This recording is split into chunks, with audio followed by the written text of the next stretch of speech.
Welcome to the Teledyne E2V direct Ka band conversion discussion here today. Thank you for joining, and I hope you're enjoying the 2020 IEEE radar conference that's going on, as well as these sessions that we've done. So hopefully on your screen you see my presentation. I'm going to tell you a little bit about Teledyne E2V first and some of the key context for this.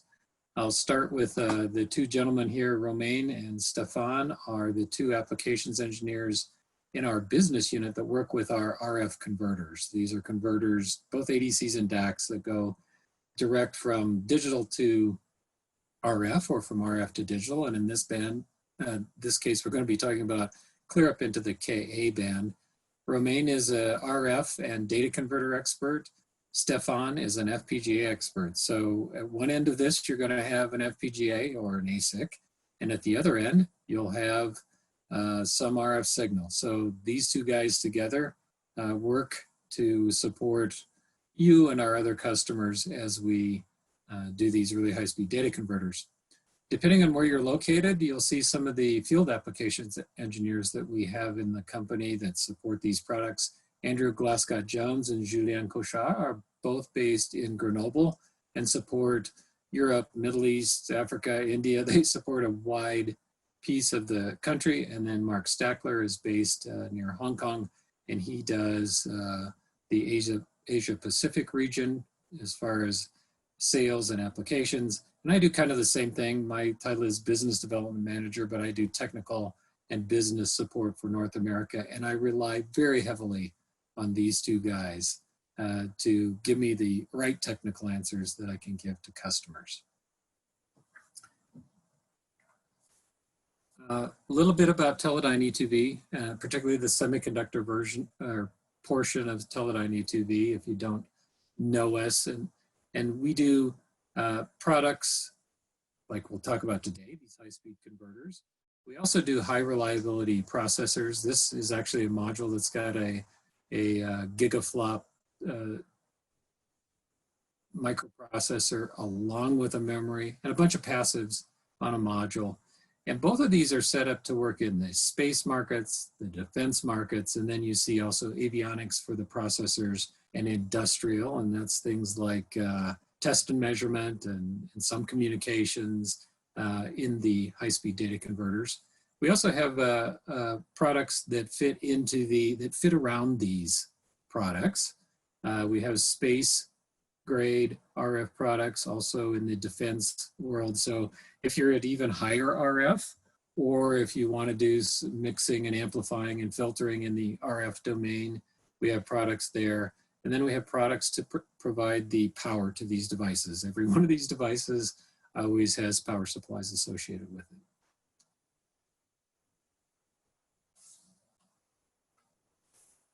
An outline of what I'll talk about why do you want direct conversion to Ka band or other bands, whether it's LS, C, X, whatever band you're working in. A little bit about a D to A converter that's currently in characterization. It's the early phases for it, of its prototypes. And then an A to D, actually, that's a prototype as well. Both of them are 12 bits. They both operate around 12 gigasamples per second, and they both have bandwidths that allow operation direct RF connections in the K and Ka band areas. Okay. Also talk a little bit about system in a package. As I mentioned earlier, FPGAs are usually sitting next to our data converters, and we're working on putting data converters and FPGAs together in a single package. And I'll talk about that more at the end. And then a few applications that we've seen that we're involved with around the world. So why do you want to do direct conversion into Ka band? We've looked at things going kind of historically back in time where if you were working at these really high bands, you had to do some sort of analog mix or modulate or analog frequency translation from an A to D that even in the 90s we could do into L bands. So we could do in the gigahertz type bands. And so you had to still have RF conversion. More recently, we've seen parts, and we have parts, and some of the other companies that are in the market have parts that can go up into the 6 gigahertz, 8 gigahertz range. So you can go directly there with RF, but then if you go further into X band and KU and KA band, you still need frequency translation.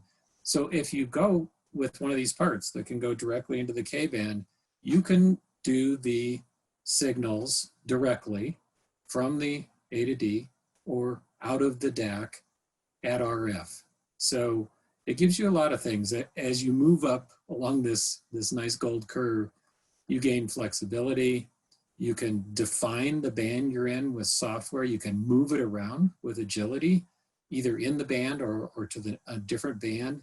You can set up dynamic frequency plans that change as you're changing what you're doing.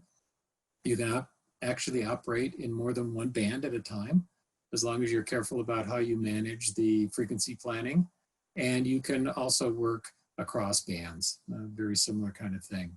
So kind of pictorially, this is this same steps that we've made here. This one goes even further back in time, still done today, super heterodyne down conversion in this case, where you start at the antenna and LNA and bandpass filter. You'll see them in every version of this. That's the kind of frequency dependent pieces at RF.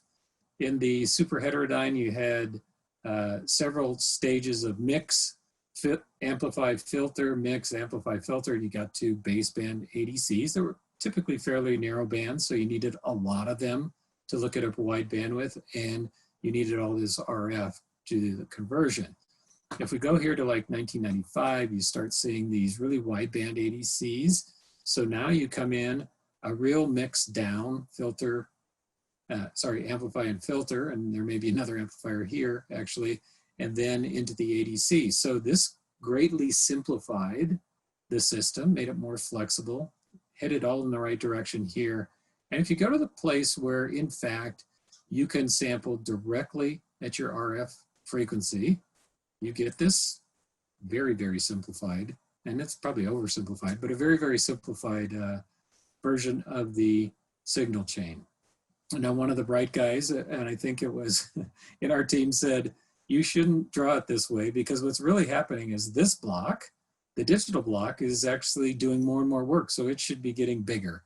And it is doing more and more work, but because of the scaling in the digital domain, you actually have huge benefits of the reduction in size and power that happens with scaling. So reduce size, reduce weight, reduce cost, reduce complexity. All of those things are outcomes of moving to these simplified systems. So first I'm going to talk about the DAC that we've got in its early phases of it. It's in its prototype phase, so we're characterizing it and testing it and doing all kinds of great things with it. It is a dual, so 2 channels, 12-bit, D to A, that's 12 gigasamples per second. That's the full clock rate. And you can, in fact, get full Nyquist band performance out of it in what we call its real mode. It's got digital filters, and one of the key things that makes it capable into the K band is it's got 25 gigahertz of 3dB bandwidth, and that's actually usable above that.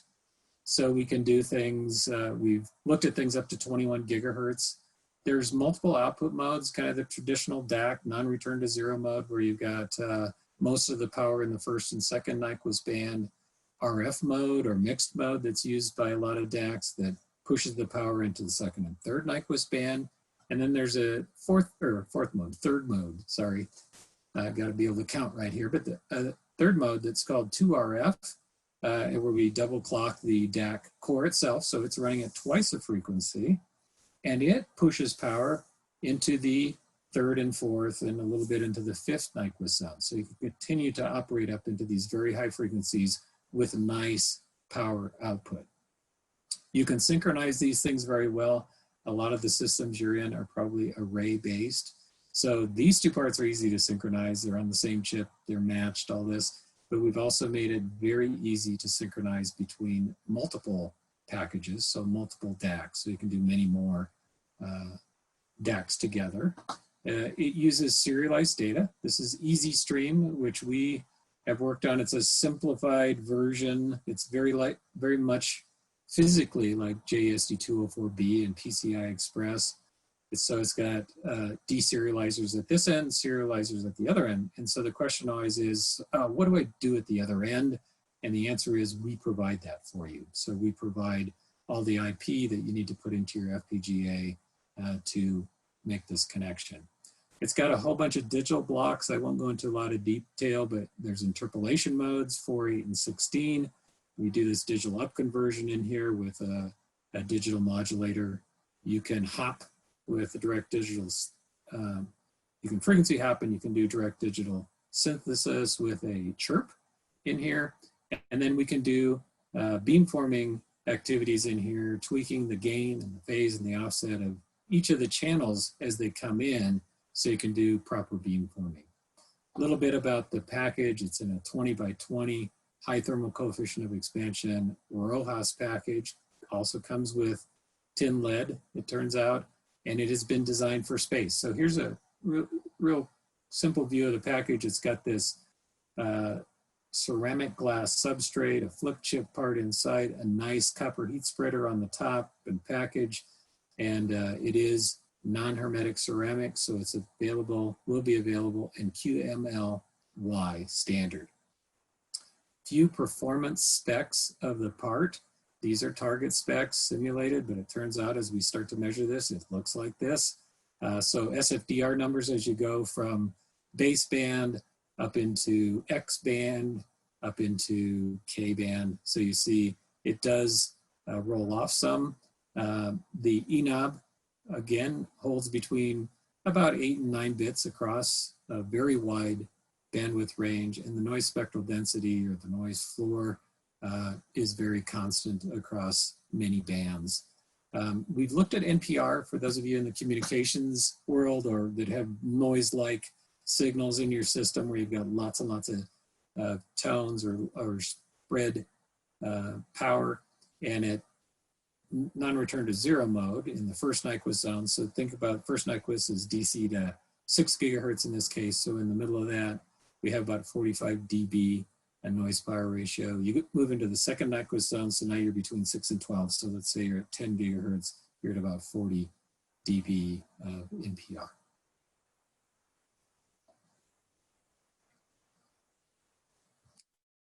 We have been measuring this part in our lab. We're getting ready at sometime late this year to start sampling this part on eval boards.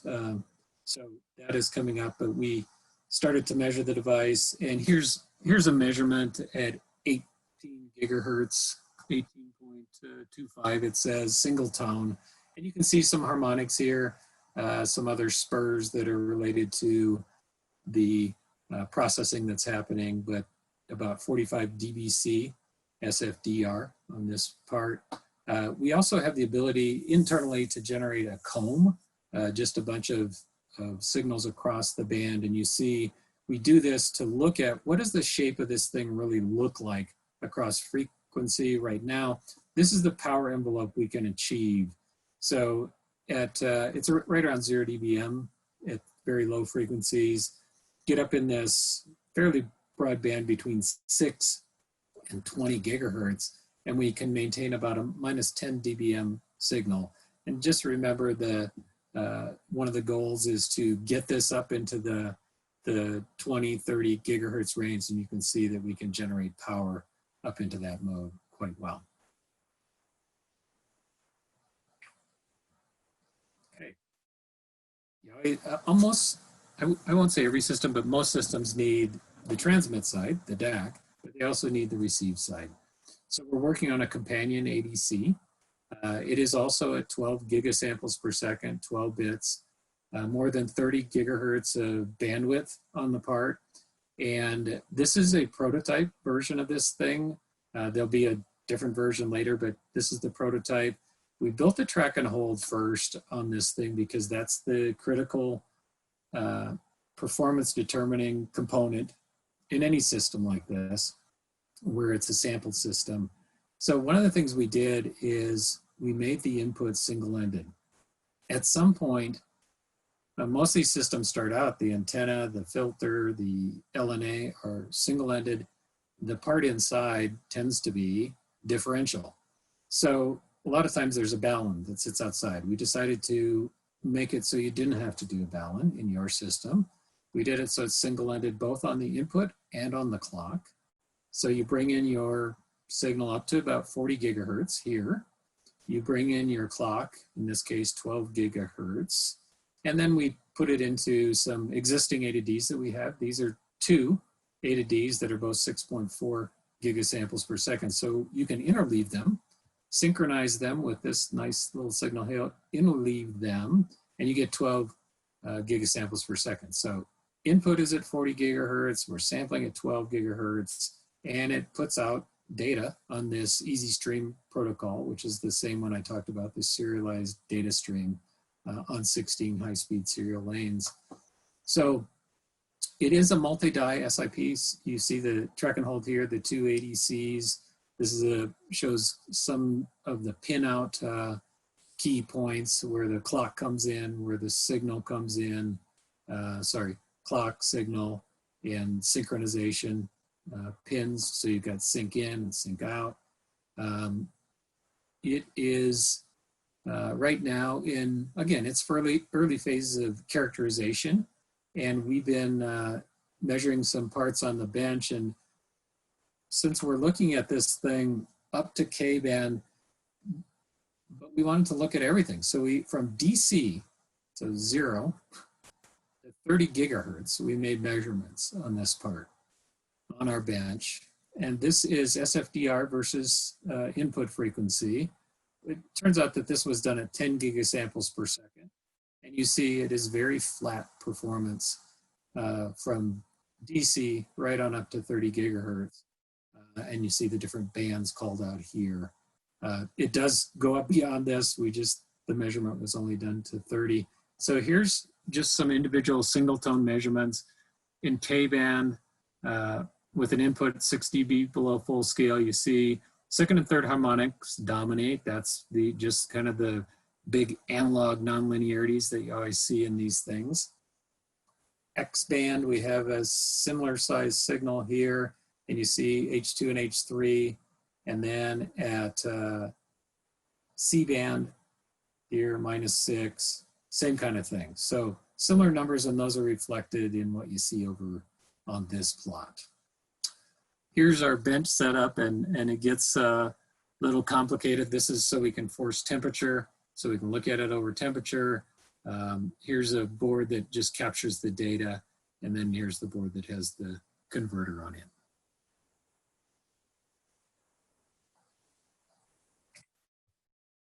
Okay, now I talked about this at the start, but one of the things we're working on today is taking these same components that already exist, okay? So these are the DACs I was just showing you.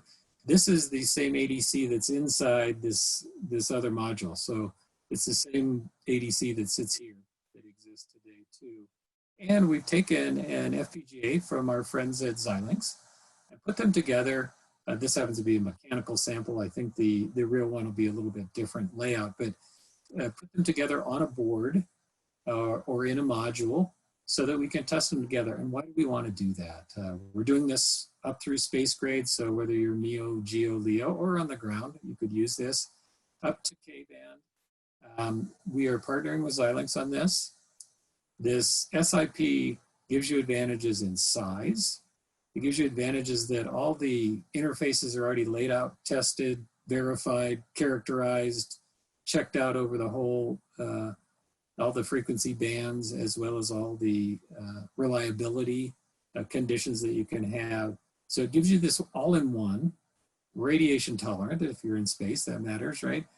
System in a package, and it is designed for spaceflight, which is a very rigorous testing that's required, very high reliability, and very long lifetime is required.